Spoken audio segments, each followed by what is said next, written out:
Well, hello. Hello, it's so nice to be here. I did work in the radio for a number of years, in case you're wondering. Yeah, this is just how my voice comes out. My wife is totally used to it. I'll get home tonight. Hi, honey. It's 5 minutes after the hour. 75 degrees outside. Light to moderate traffic on the surface streets, and I'm home. Up next, we've got dinner, yoga pants, and an episode of Grey's Anatomy on Netflix. And stick around, I'll be whispering all your favorite sweet nothings all night long.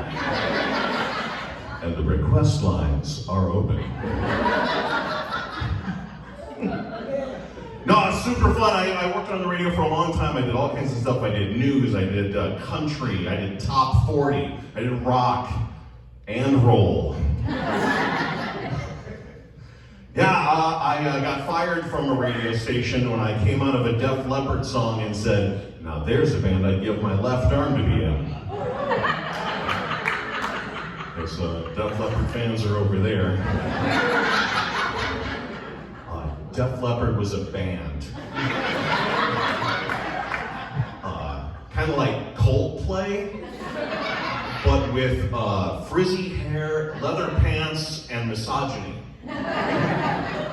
But their drummer was in a terrible car accident and he lost his left arm.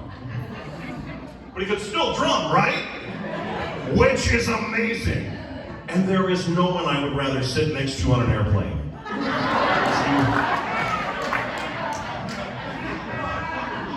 With that whole sweet, sweet armrest to yourself.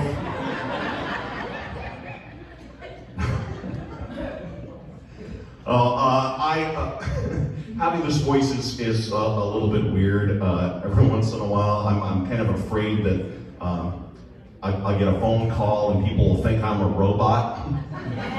Hello, this is Brian Atkinson. Thank you for calling.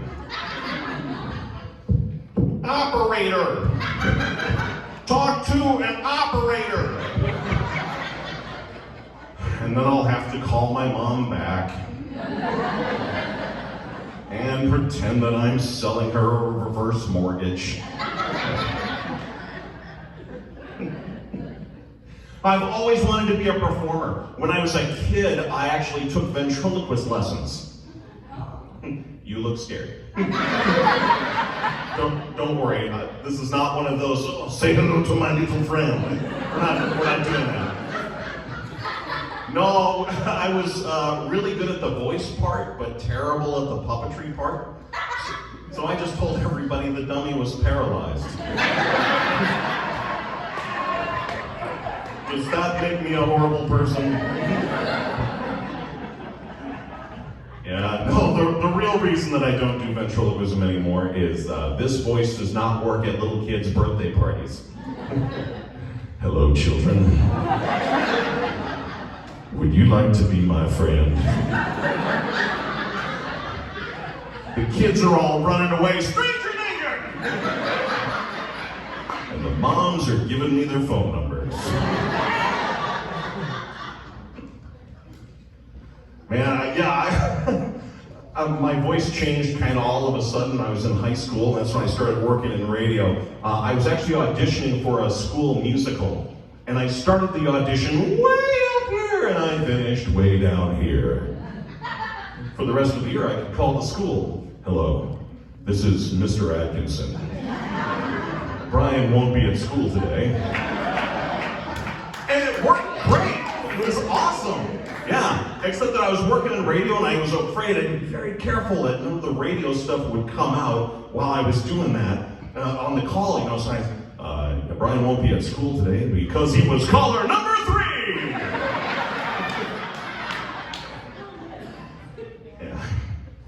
No, but now I sing bass, which is a lot of fun, except I can't really sing along with the radio. I'm a big fan of the Police. That's a band. They're kind of like Coldplay. only with spiky hair, a reggae beat, and social awareness.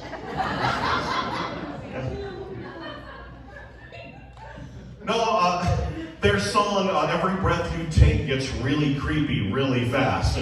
I'll be watching you. And parents, you do not want me to be a chaperone on your kids' school bus trips. The wheels on the bus go round and round.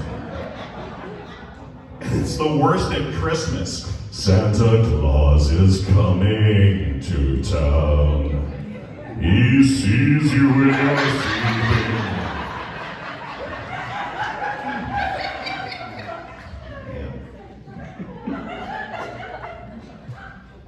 Yeah. I do some voiceover work, which is a lot of fun. I had an agent for a minute, and they sent me out on a job, and I got there, and it was not for my voice. It was for modeling. That dead silence is exactly the right reaction. It was a catalog model shoot. They said, here, put this t-shirt on. I put the t-shirt on, and I looked down and it says, everyone loves the big guy.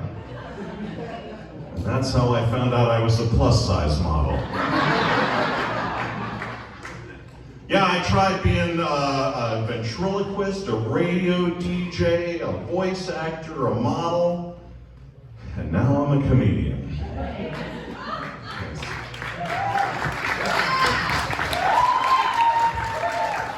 But at least I never resorted to juggling and magic.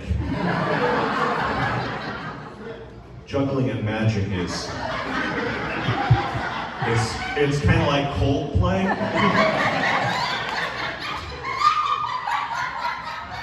Except it's Nickelback.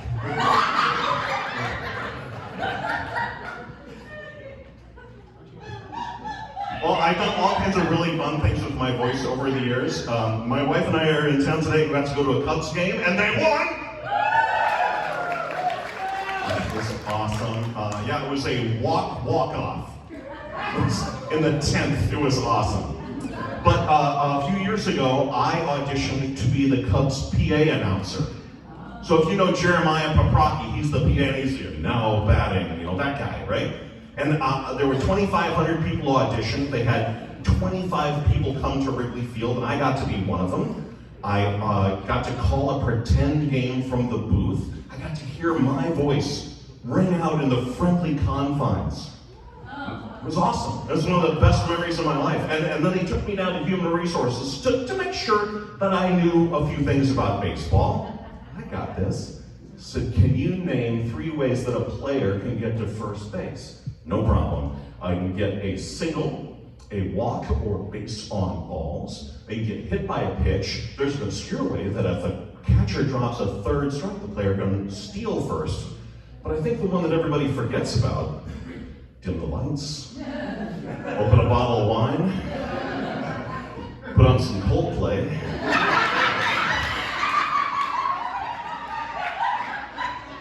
and you'll be on first base before you know it. Yeah, the other thing that I think I really missed out on, though, is, do you remember the movie trailer voiceovers? You know, like, in a world, in a time. And I feel like I could have done that really well, and I just feel like I missed out. And so I want them to redo the Terminator, but with today's technology, it would be awesome. And then I'll do the voiceover, okay? So it'd be something like, in a world before Siri, in a time before Alexa, before Hey Google, it was always there. Always waiting, always listening. Clap on, clap on, clap off. Yeah, there you go. Yeah. No, that's awesome. The only guy I know who doesn't like that joke is that drummer from Def Leppard.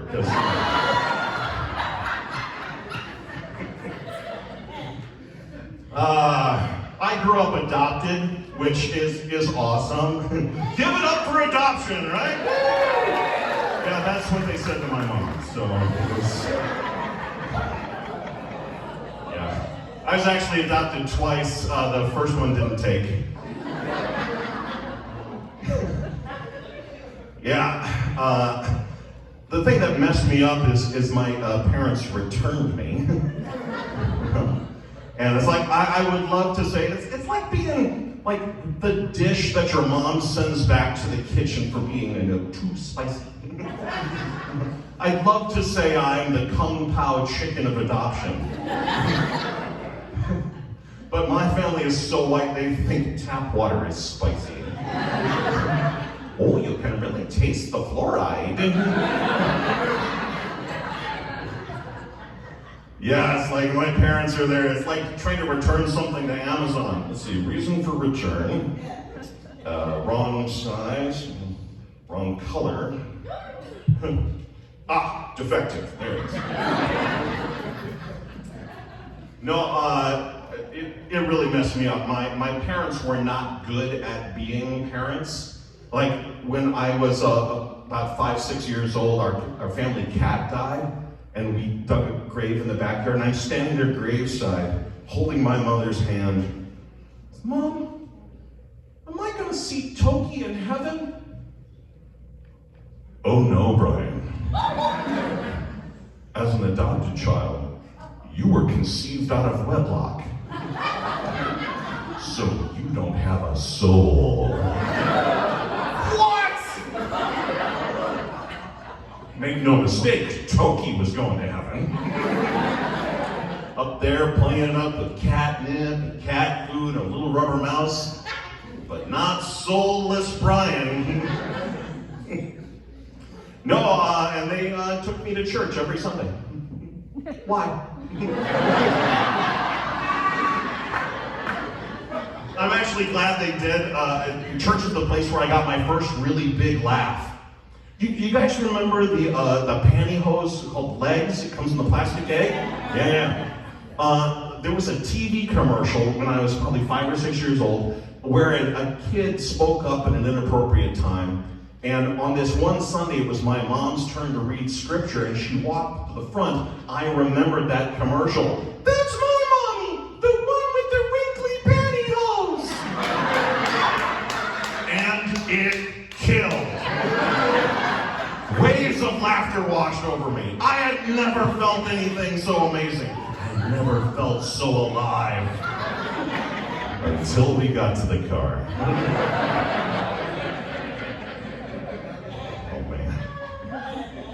No, this second time I was adopted was terrific. When I was in my 30s, I was reunited with my biological mother, and in my 40s, she adopted me back. Aww. That's every comedian's dream, right there. No, it's awesome.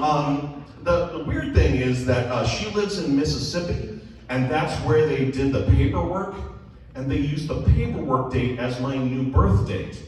So I have a Mississippi birth certificate that says I'm 13 years old. Or as they say in Mississippi, time to settle down. It's kind of cool being 13. My wife says my body is going to start going through some strange and wonderful changes. I said, if my voice drops again, you're not going to be able to hear me. She said that'd be okay.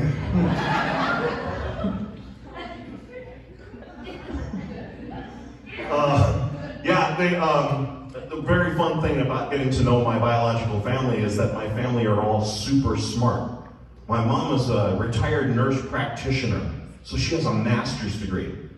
My stepdad, her husband, has a PhD in finance. My aunt is a PhD MD, so she's a doctor. Her husband, my uncle, is an attorney. My cousin and her husband are both PhDs. My other cousin and his wife are both Chinese translators. My youngest brother is a teacher with a master's degree toward his PhD. My other brother and his wife both have PhDs in computer science. And I'm a comedian.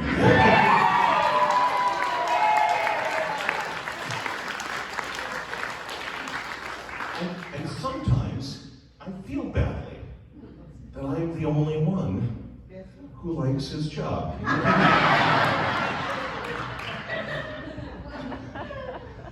said that I was a radio DJ, and I grew up in the Chicago area, and I had to work hard at losing my Chicago accent, except one word, the name of the city, Chicago. It's not Chicago, right?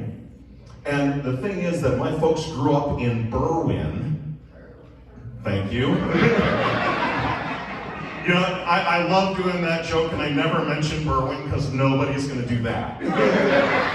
Except here. Yeah, they grew up here, and then they moved down to the deep south, and it's been so long that they don't even sound like Yankees anymore. Except when my dad makes gumbo, and it's only one word, and see if you can spot it. All right, now when you make the gumbo, you gotta get your onions and your celery and your peppers together. That's the Holy Trinity. And then you gotta make a roux, and you put some bay leaves in there, some Creole seasoning, and you gotta bring in some sausage.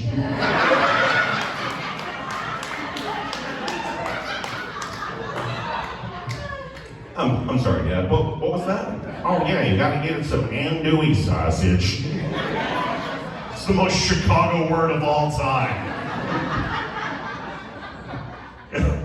My whole family speaks Southern. No, my name is just very simple. It's B-R-I-A-N. It's Brian with an I. There's no sometimes Y in there or anything like that. You know, but every day, like I get a text or an email or something like that, and somebody spells my name wrong. It comes out like part of the human anatomy. Brain. You know. And if they do that, I figure I now have permission to spell their name wrong. So I write back, thanks, liver. Sure thing, spleen. And then my friend Bob, I spell his name with 2 O's. I call him Bobo.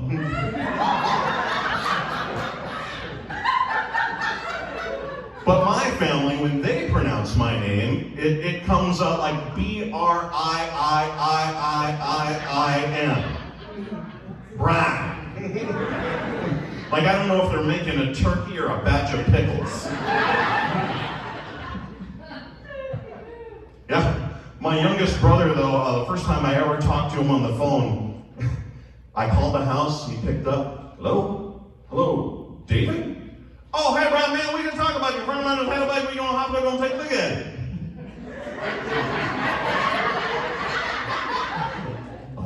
Could I talk to Mom? I think David's having a stroke.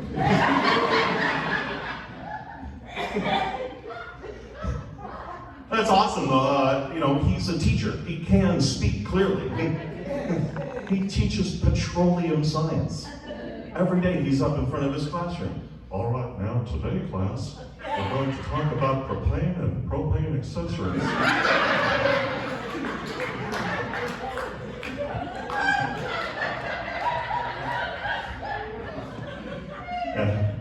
The first time I got to meet both my brothers together, we were at our mom's house and we were looking through school pictures and everything. And you know, I wasn't there when they were growing up. They weren't there when I was growing up.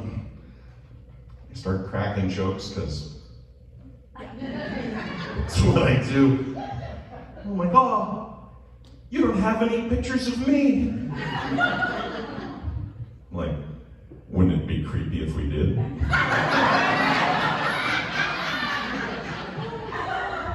But we do have some pictures of your cat, Toki.